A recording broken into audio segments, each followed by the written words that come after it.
जय हिंद मेरे दोस्तों, आशा करता हूँ आप सभी स्वस्थ होंगे। तो दोस्तों आज बात होगी, मैं बात कर लूँ, आप सभी को पता है स्पोर्ट्स की न्यूज़ की और क्रिकेट की न्यूज़ की, क्योंकि क्रिकेट जगत से दो बहुत ही अच्छी बड़ी खबरें आई हैं। लेकिन उससे पहले हम बात करने अगर सिनेमा जगत की, तो फिर से दुखद खबर आई है और लगातार ही हो रहा है कि सिनेमा जगत से थोड़ी सी बुरी खबरें आ रही हैं। काफ़ी लोग जिन्होंने हमारा जो मैं बात कर लूँ चाइल्डहुड से लेके अभी तक जो इतना एंटरटेनमेंट हमें दिया, वो अब हमारे बीच नहीं रहे। सबसे पहले मैंने बात करी थी पंकज धीर जी की, जिन्होंने महाभारत में कर्ण का रोल प्ले करा था, वो हमारे बीच नहीं रहे थे। उसके बाद आप सभी को पता है मैंने असरानी जी की बात करी थी और वो भी हमारे बीच नहीं रहे, और आजकल उनकी मूवीज़ भी आ रही हैं तो और देख के ज़्यादा उनकी याद आ रही है। इसके बाद बात कर ली जाए तो पीयूष पांडे जी की, जो इतने अच्छे हम एड्स देखते थे बचपन में, अभी भी आते हैं। वो हिंदुस्तान का दिल देखो, शेर की दहाड़ देखो, उस सब के पीछे कौन था, मैन बिहाइंड पीयूष पांडे जी। और अब जो है चौथे जो है मैं बात कर लूँ, अभी मैंने कुछ दिन पहले ही बात करी थी DDLJ की, उस वीडियो पे आप सबका बहुत प्यार भी मिला, उसके लिए बहुत बहुत धन्यवाद। सतीश शाह जी जो आपको याद होगा कुलजीत के फादर बने थे, और ना जाने कितनी सारी मूवियों में आपने सतीश शाह जी को देखा है। चाहे हम आपके यहाँ कौन की बात कर लें, और वो उनका इतना अच्छा सीरियल आप सभी को पता है भाई, वो कोई नहीं भूल सकता। इसके से मैं बात कर लूँ गोविंदा जी की, अक्सर सारी मूवियों में उनको देखा गया जैसे हीरो नंबर 1 में। और ये होता था, मैंने उस दिन DDLJ में भी कहा था कि मूवी में एक्टर चाहे शाहरुख खान हो, आमिर खान हो, अक्षय कुमार हो, या और कोई बहुत बड़ा सितारा हो, कोई भी हो, और बहुत छोटा रोल भी हो सतीश शाह जी का, लेकिन वो याद रखे जाते थे। लगता था हाँ यार सतीश शाह जी भी इस मूवी में थे। ये कोई कहने की भाई बात नहीं। मैं हूं ना में हम बात कर लें तो सतीश शाह जी आपके लिए भी यही कहूँगा जो मैंने उससे पहले बाकी इन 3 लोगों के लिए कहा था, या पीयूष पांडे जी की भी बात कर ली जाए, या पंकज धीर के लिए, और असरानी जी के लिए तो मैंने पहले भी कहा था कि ऊपर वाला ईश्वर जो है आप सभी को जो है अपनी श्री चरणों में जो है स्थान दे, आपकी पुण्य आत्मा को, सभी को जो पुण्य आत्मा ही आप सभी की, ये कोई कहने की बात नहीं है। और हम सभी चाहने वाले जो आप सभी के हैं उनको दुख सहने की हिम्मत दे, यही मैं आशा करता हूँ। और जो खासकर सगे संबंधी होते हैं उनके लिए एक बहुत भारी दुख होता है, उन सभी को जो है ये दुख सहने की ऊपर वाला हिम्मत प्रदान करे, यही मैं आशा करता हूँ। खेल जगत में दोस्तों ये रहा कि कहते हैं कि निराशा भी देता है लेकिन आशा भी देता है, दुख भी देता है, खुशी भी देता है। और पहले दुख आ जाए और फिर खुशी आ जाए तो इससे बढ़िया बात कोई नहीं होती। नहीं मनी थी अच्छी दिवाली जब पहले भारतीय क्रिकेट टीम पहला वनडे हारी सुबह, और फिर रात को हम जो आपको पता है कि वुमेंस क्रिकेट टीम का जो है इंग्लैंड से मैच हार गए थे, जो कि हमारे लिए जीतना जरूरी था। फिर दूसरा वनडे भी हम हार गए जो, और सीरीज़ भी हार गए। लेकिन उसके बाद ही फॉर्च्यून चेंज हुए भाई दूज से ही अगर मैं बात कर लूँ, लगभग 23 अक्टूबर का वो दिन था जब भारतीय महिला क्रिकेट टीम ने वर्चुअल क्वार्टर फाइनल मुकाबले में न्यूजीलैंड को डकवर्थ लुईस मेथड से 53 रन से हरा दिया, जहाँ 49 ओवर में 340 रन उन्होंने बनाए 3 विकेटों पे। जेमिमा के बहुत ही अच्छे 74, इसके सिवा प्रतिका रावल जी के बहुत ही अच्छे 122, और इस समय की सबसे अच्छी बल्लेबाज वो मानी जाती है, कोई कहने की बात नहीं है, स्मृति मंधाना जी। जी हाँ, 109 रन उन्होंने बनाए, इसके लिए उन्हें मैन ऑफ द मैच भी चुना गया। और अब विमेंस क्रिकेट में, इंटरनेशनल क्रिकेट में मैगलैनिंग के 17 शतक थे, इनके भी 17 हो गए हैं, और उनकी इनिंग्स अभी काफ़ी ज़्यादा थी, तो इसलिए स्मृति ऑलरेडी नंबर 1 पे आ गई है। लेकिन होपफुली वो नंबर 1 पे आएँ। 18 सेमीफाइनल या फाइनल में उनका बड़ा शतक और आए, और इसके सिवा ODI में भी 15 मैगलैनिंग के थे, इनके 14 हो गए हैं, तो यहाँ पे भी 1 पे आ जाएंगी। होपफुली वर्ल्ड कप में एक और ऐसी पारी आए और वर्ल्ड कप जीतें तो और अच्छा लगेगा। इसके सिवा प्रतिका जी लगातार अच्छा खेल ही रही हैं, जेमे में बहुत अच्छा खेल रही हैं, पता नहीं पिछले मैच में क्यों ड्रॉप हो गई।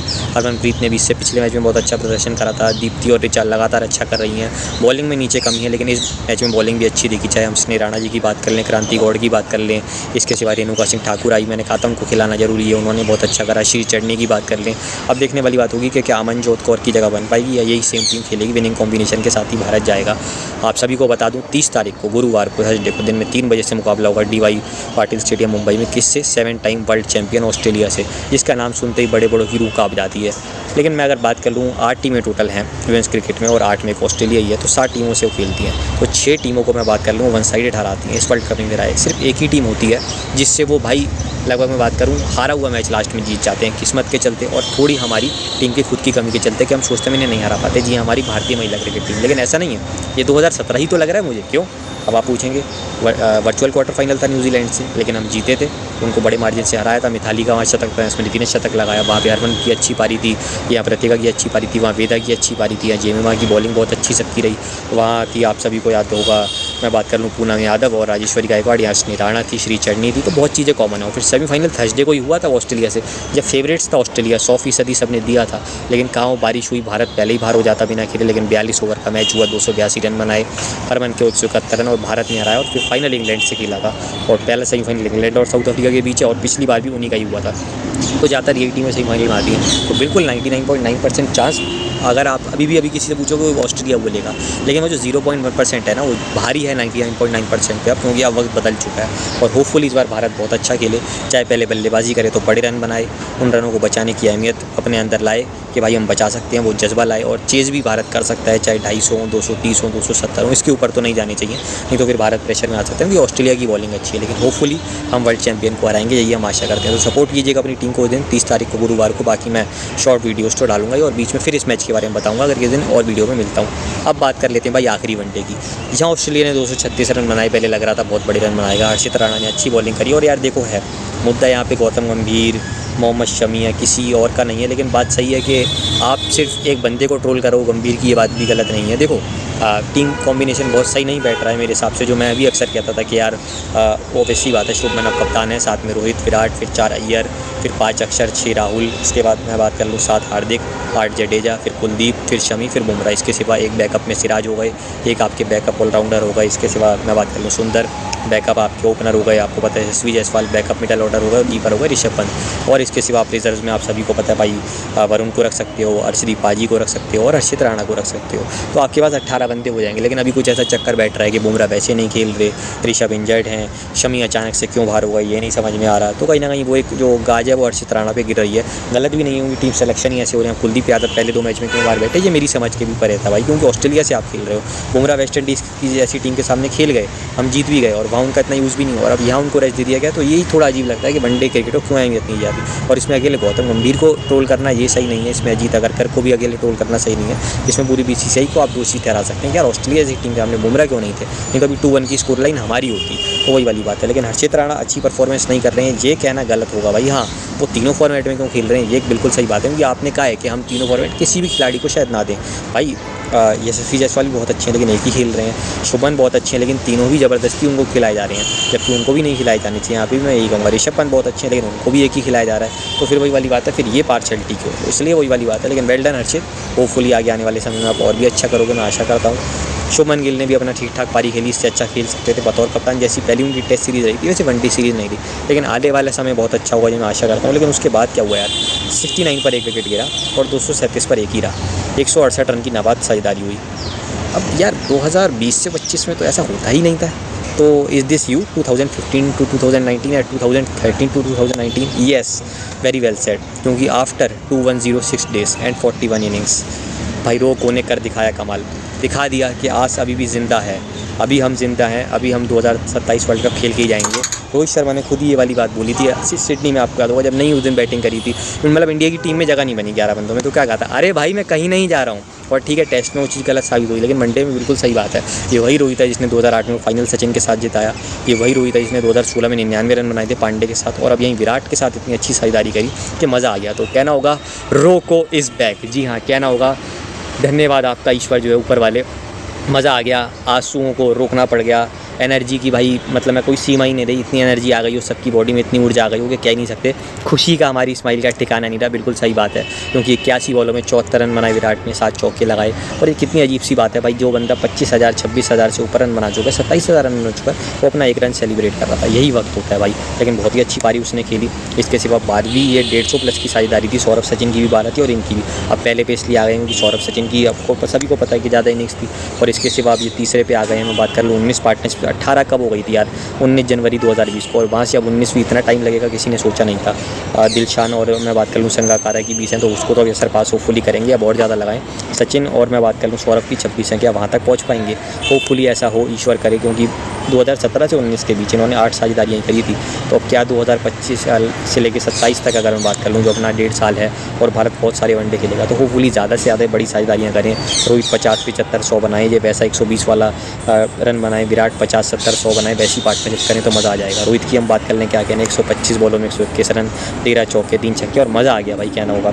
बतौर विजेटिंग बैटर संगाकारा के 5 शतक थे, सबसे ज़्यादा तीसरे पे विराट के 5 थे, रोहित के 6 हो गए हैं 2015 वर्ल्ड कप में, उससे पहले एक ट्राई सीरीज़ में, फिर 2016 में जब पीक पे थे रोहित विराट अपनी, फिर 19 में भी एक, और अब यहाँ पे भी एक। वेल डन यार, बहुत ही अच्छा लगा देख के जो। और ये सबको पता था कि गॉड्स प्लान ऑस्ट्रेलिया में आखिरी मैच था दोनों का, आखिरी नहीं थी, तो इतना अच्छा जो टेस्ट सीरीज़ 2018 में जीते रोहित, तो आपको याद होगा 21 में भी जीते थे। T20 श्रृंखला में वो जो वाइट वॉश करा था, T20 वर्ल्ड कप में इतना अच्छा खेलना, और भी वनडेज़ में इतना अच्छा खेलना रोहित का, तो CB सीरीज़ जीतना भी विराट की कप्तानी में वनडे सीरीज़ जीतना, जब धोनी ने 37 साल की उम्र में मैन ऑफ द सीरीज़ जीती थी। अब यहाँ रोहित जीत गए और दोनों का आखिरी में इतना अच्छा जाना कि 50+ की फिर से एवरेज हो गई विराट की ऑस्ट्रेलिया में, रोहित की भी हो गई।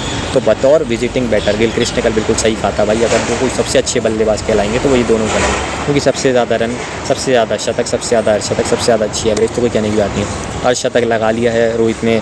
शतकों का मैं बात कर लूँ, जहाँ 5 T20 में, 12 वनडे में और 33 ऑलरेडी आपको पता है विराट और रोहित के तीसरे पे तो पहले से ही आ गए थे, तो लगातार अच्छा खेल रहा है। ये पुराना वाला रोहित दिखा, ये वो वाला रोहित नहीं था जो 40-45 बना के जा रहा है 24-30 बॉलों में, या 50-60-70 बना के जा रहा है 30-35 बॉलों में, या 40 पे 80 या 50 पे 90 60 पे 100 नहीं। ये वो अपना आराम से खेलेगा, टाइम लेगा, लेकिन भारत को मैच पूरा जिता के आएगा। और देखो फिर पूरी अनबीटन इनकी पार्टनरशिप रही, तो देख के भाई बहुत ही अच्छा लगा। और वही विराट के लिए भी अब सेकंड हाईएस्ट रन गेटर बन गए होपफुली। अब पहले पे तो आपको पता है सचिन रहेंगी, लेकिन अब दूसरे पे आ गया है आज तक का सबसे अच्छा दूसरा बल्लेबाज अगर मैं कह दूँ। अगर आप सबसे अच्छा नहीं भी मानो, हालांकि वनडे में सचिन और रोहित बराबर ही माने जाते हैं, लेकिन अगर कोई ये बोले कि सचिन ही सबसे बेस्ट है तो वो भी कोई कहना गलत नहीं है। लेकिन अब ये कहना गलत नहीं होगा कि संगाकारा, पॉन्टिंग, इन सबको सरपास कर चुका और दिखा चुका है भाई कि 14,235 रन उसने कैसे बनाए, कैसे वो इतनी अच्छी एवरेज है, कैसे वो 51 शतक है। और अब तो भाई शेरों के मुँह खून लग गया है। अब आप देखते जाओ कि और जो आने वाले समय में कैसा खेलते हैं। सब लोग पूछ रहे हैं कि अब कब खेलेंगे, क्या सीधा इंग्लैंड वाली वनडे सीरीज़ में खेलेंगे जुलाई में, या IPL में ही देखेंगे। नहीं, आप लोगों के लिए गुड न्यूज़ है,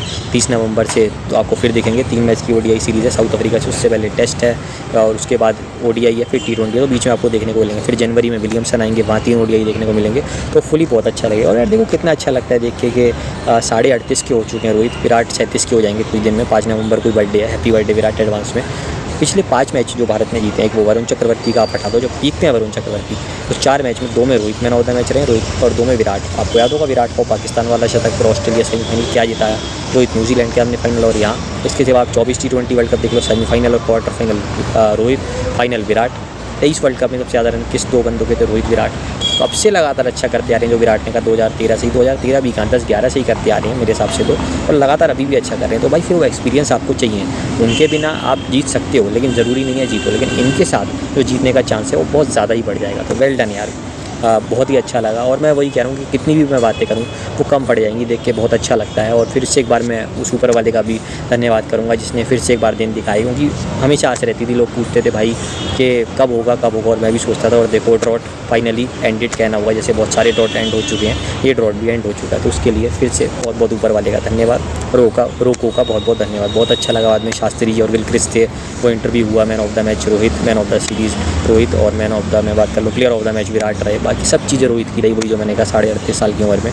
तो कह दिया है दोनों ने कि देश का सवाल है, वर्ल्ड कप का सवाल है, सिर्फ बाकी लोगों पे नहीं छोड़ सकते, हमें भी करना पड़ेगा। बिल्कुल सही बात है, वेल डन यार। तो अच्छी लगी वो वीडियो तो लाइक और शेयर करना मत भूलिएगा, चैनल को सब्सक्राइब करना भी मत भूलिएगा। मिलेंगे और बहुत ही अच्छी वीडियो के साथ जल्दी। जय हिंद, जय भारत।